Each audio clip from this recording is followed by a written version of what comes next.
নমস্কার বন্ধুরা, সকলকে জানাই সুপ্রভাত। আমি চিত্রা। আমার এই ছোট্ট পরিবারে তোমাদের সবাইকে জানাই অনেক অনেক স্বাগত আর অনেক অনেক ভালোবাসা। আশা করছি তোমরা যে যেখান থেকে আমার ব্লগটি দেখছো সবাই খুব ভালো আছো, সুস্থ আছো, আর আমরাও বেশ ভালোই আছি। আর এখন বাজে সকাল 6টা কি 6:30 এমনই বাজে। তো যাই হোক, আমি এখন থেকেই তোমাদের সাথে নিয়ে ব্লগটা শুরু করছি। আর তোমাদের কাছে অনুরোধ রইল সম্পূর্ণ ভিডিও দেখার। আশা করছি আজকের ব্লগটাও তোমাদের সবার খুব ভালো লাগবে।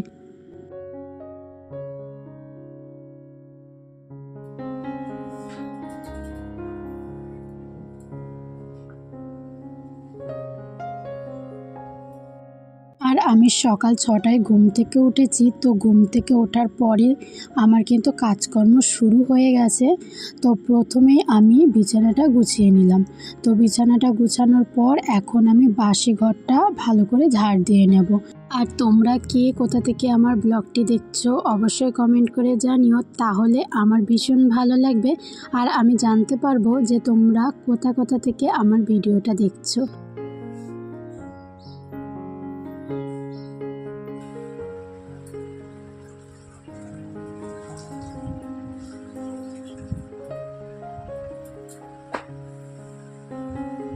আর এখন আমি ঘরটা মুছতে মুছতে কয়েকটা কমেন্টের উত্তর দিয়ে দিচ্ছি।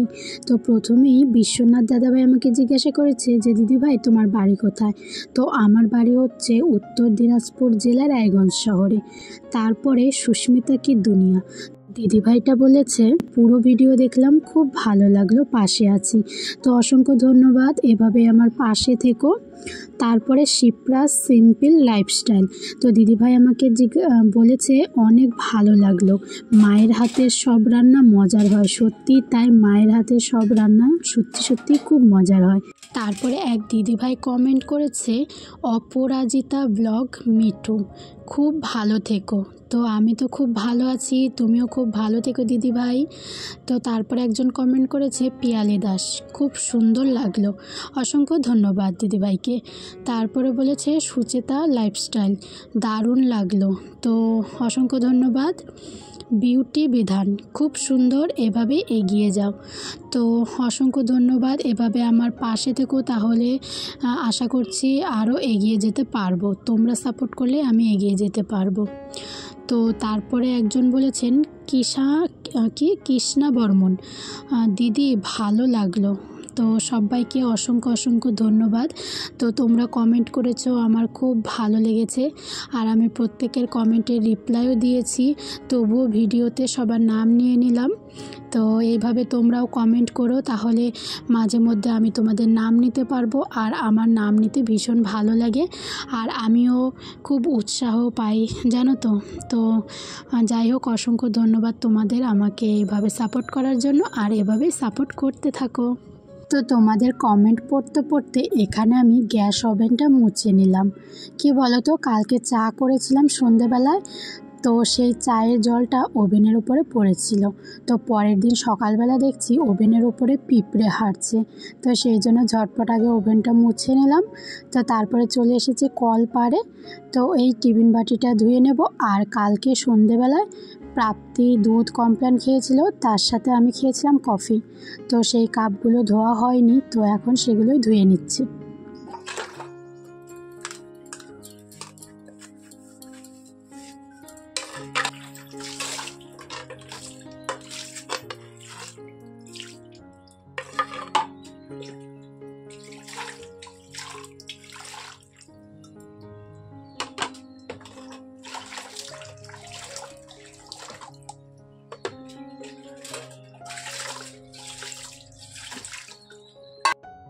আর আজকে হচ্ছে মোহিনী একাদশী। তো আমি আর মা দুজনেই একাদশীর ব্রত রেখেছি। তবুও রান্না করতে হবে বাবার জন্য, প্রাপ্তি আর ও, তো তিনজনায় ওরা খাবে। তো সেই জন্য ওদের জন্য রান্না করব। তো সকালের বাসি কাজকর্মগুলো সেরে নিচ্ছি, তারপর আবার রান্না করব।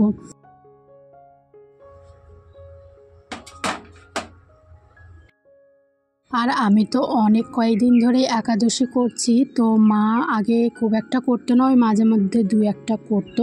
তো এখন আমি করাতে তো এখন আমি আর মা দুজনেই একসাথে করি আর কি।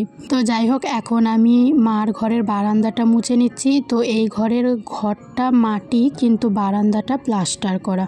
তো ঘরটা তো মা অনেক দিন পর পর মুছে, আর বারান্দাটা আমি প্রত্যেক দিনই মুছি। আমার ঘর যেমন মুছি, এই বারান্দাটা কিন্তু প্রত্যেক দিনই মুছি আর কি।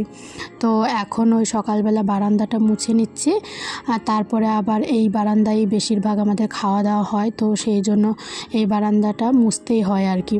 তো এখন এই বারান্দাটা মুছে নেব, তারপরে আবার রান্নাটা বসাবো। তো তোমরা যারা যারা আমার চ্যানেলটিকে সাবস্ক্রাইব করেছো তাদেরকে অসংখ্য অসংখ্য ধন্যবাদ আর অসংখ্য ভালোবাসা।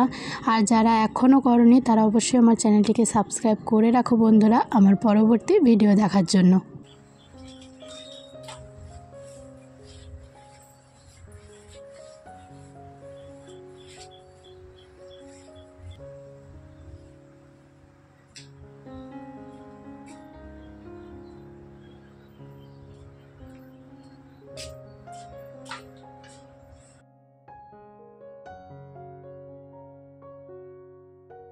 তো যাই হোক, এদিকে আমি ভাতটা বসিয়ে দিয়েছিলাম, তো ভাতটা হয়ে গেছে। আর এই যে দেখো, আমরা মাটির উনানে রান্না করি আর মাটির হাঁড়িতেও রান্না করি। তো ভাতটা হয়ে গেছে, এখন আমি ভাতের মাড়টাই গালবো। তো সেই জন্য ওই যে ভাতের হাঁড়ির চারিদিকে যে ফ্যানটা পড়েছিল সেটাই এখন আমি মুছে নিচ্ছি। তো তারপরে এই মাড় গালবো। তো আমরা গ্রামে এরকমই করে থাকি। তো বেশিরভাগ বাড়িতেই কিন্তু এরকম মাটির উনুন, তারপরে মাটির হাঁড়ি, এগুলোতেই কিন্তু রান্নাবান্না হয়ে থাকে আর কি।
আর আজকে আমি রান্না করছি পাবদা মাছ। আর তোমরা তো দেখতেই পেলে যে পাবদা মাছ ভাজতে গিয়ে আমার কি অবস্থা।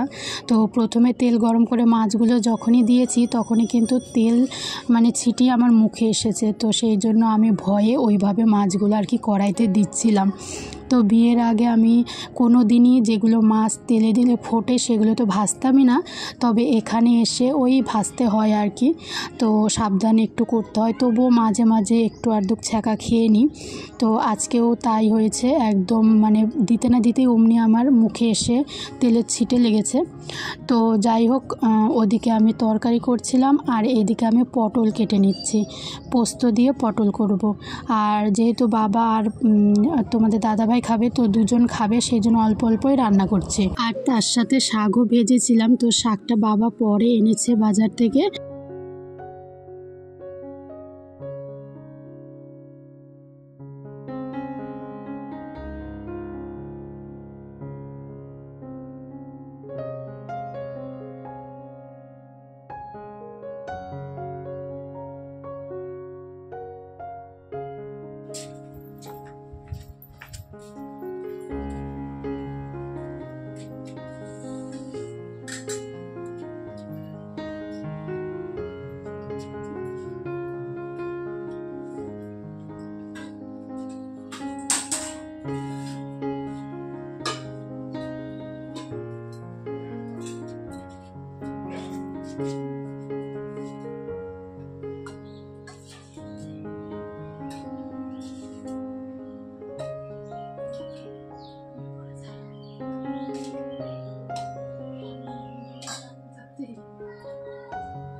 আর এখন আমি ওকে খেতে দিচ্ছি, ও খাবে, তারপরে ওকে দুপুরের খাবারটা রেডি করে দেব, তারপরে ও দোকানে চলে যাবে।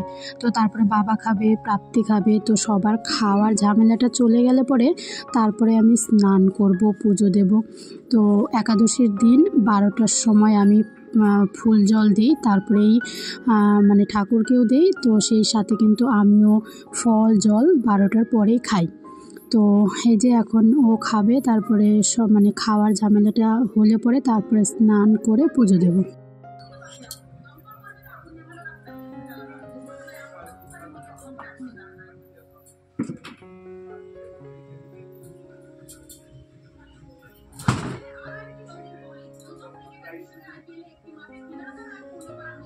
তো তারপরে কিছু জামা কাপড় জমেছিল, তো সেগুলোই কেচে একবারে স্নান করে নিয়েছি। আর স্নান করে এখন জামা কাপড়গুলো মেলে দেব। আর বাইরে প্রচণ্ড রৌদ্র উঠেছে, তো সেই জন্য বাইরে আর মেললাম না, সব জামা কাপড় এই বারান্দার যে দড়ি টানানো আছে এখানে মেলে দিচ্ছি। তো জামা কাপড় মেলে তারপরে পুজো দেব।